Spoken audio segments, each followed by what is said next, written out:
What is going on, guys and girls? How you doing today? It's Single Roleplay here once again, and today Granny Games actually released the information about the buffs to the two-handed weapon bases.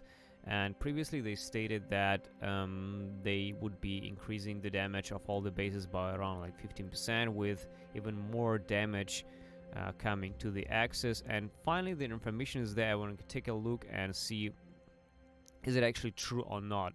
So unfortunately what they did is they released the information in this kind of table with the new damage numbers, and unfortunately just impossible to tell like how does it compare to the ones that we have right now. So there's like no comparison. This is just the numbers that is the numbers that are coming. That just doesn't show how much of a damage increase is. Luckily there are people there who have a lot of time on their hands, and they made this table where we can actually compare the previous numbers to the numbers that are upcoming.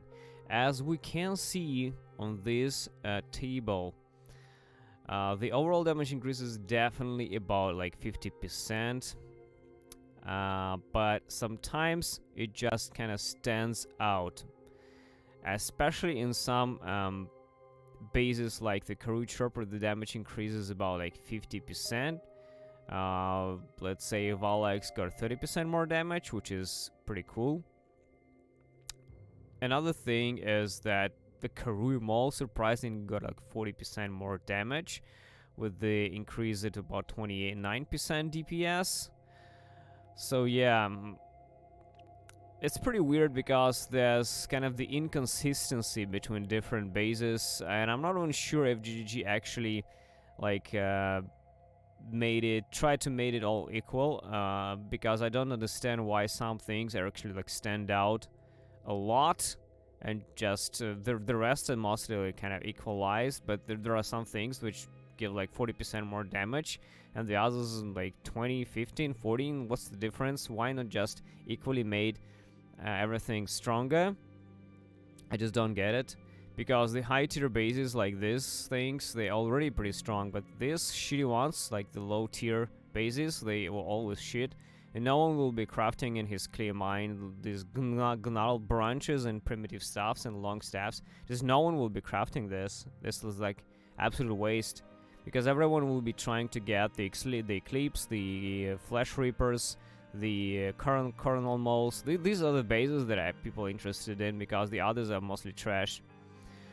So what does this change, guys? What does this change for the game and for you all? As you can see, it's just the normal bases. Unfortunately, they actually removed a lot of added physical damage from the unique items. So how does it translate into this? Luckily, there was another guy who did the comparison, what kind of impact the change to the bases translated into the unique items like the Starforge, Marohi Erki, Hegemony Zera, Disfavor, and all this fancy stuff. So we can actually see what kind of damage is there, and as you can see on this example of Starforge, the damage got down by a lot. Starforge got absolutely fucked. It's under 600 DPS now, which is pretty retarded. It's even lower than the Disfavor now, which is pretty crazy, because Starforge was always a top tier sword in the game, one of the strongest weapons, and now it's kind of back to like 10 chaos, I guess, which is kind of shit. Marohi Erki is the Karoo Maul base, and as we can see here, Karoo Maul base actually has been buffed by about 30%, even though it has removed this the extra damage from it. It removed the extra damage, but it got more damage on it, and it kind of equalized the weapon. As you can see, the attack per second got down, but the extra added phys and the extra added damage on the weapon and the base, it actually equalized the weapon, and the damage is absolutely actually buffed. It's actually buffed by around 10%, as you can see. Though this was a buff, so some things were surprisingly buffed, like the the moles, and basically, yeah, Imperial moles, Karoo moles, and there's also some great swords and some staffs, like the Hydra staffs got a little buff. But the most important buff is definitely the Karoo Chopper and the Karoo Mole. The Karoo Mole and Karoo Chopper. Imperial Mole is also been buffed by around 25%, which is the Tidebreaker base. But it's really hard to tell how much exactly Tidebreaker does now, since it also his added physical damage was also removed from the game, and it needs to be checked in PoB. So Starforge got fucked. Marohi Erhi got buffed by around 10%. Disfavor is the same, as you can see, it's the same. It got lower attacks per second and lower added physical damage, but it got a little bit of added phys in there, and it kind of equalized the damage of it. The unfortunate part of this is the Hegemony Zera. Unfortunately, as you can see in this picture, it has been actually nerfed, and it lost about, let's say, 10% of the damage. It's not that big of a deal, I would say, but it does hurt the build. I mean, 450 DPS is around the DPS of the one-handed weapon, which is quite sad because Hegemony Zero is a fantastic staff, and 10% less damage on this kind of weapon, which is not even very strong to start with, is kind of depressing. It doesn't kill the Earthquake build that I have, guys, but it just makes it like 10% weaker, which is, once again, is not that big of a deal.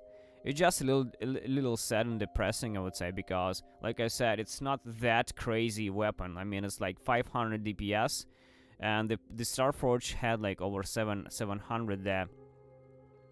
So Hege was not a super insane weapon, always just my quality of life and all-around good weapon, but now it's kind of rapidly turning into the one-hander with this kind of DPS, because this DPS should be on a one-hander there, it's not like for the two-hander there, which is quite sad. So overall, guys, to summarize the changes to the two-handed weapons out there, they're definitely trying to force you into crafting rares. All the bases has been buffed by around 50%, on some bases buffed by over like 20 to 30%. On the mace bases mostly, and some useless weapons as the Val Great Swords and Lion Swords bases, which are kind of trash. The staffs 70-60, nothing crazy. Staffs pretty much equalized by around like 15% increased damage. So overall, I feel like they are definitely forcing us to craft rares in the upcoming league.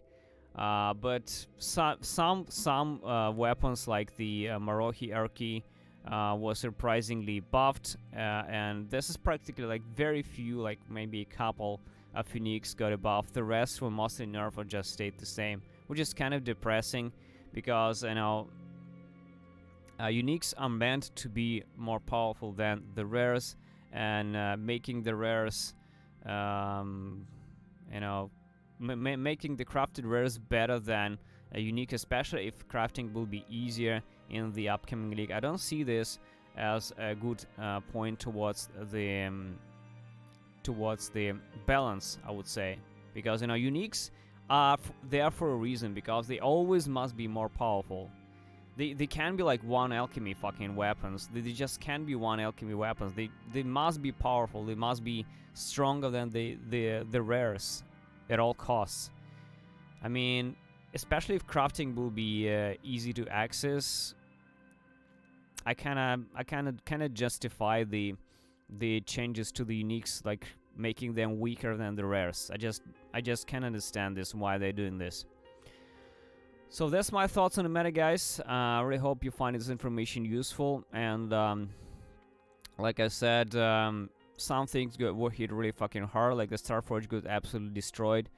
Marohi got buffed, Atsiri's favor is the same, and Hegemony's got a nerf. So it all depends on the actual unique weapon and on the actual base. The surprising fact that, like I said, it's not equalized, with some things being way better than the others. We'll see, maybe they will fix that. It's hard to tell, but for now, that's all we have. Thanks for watching and see you next time.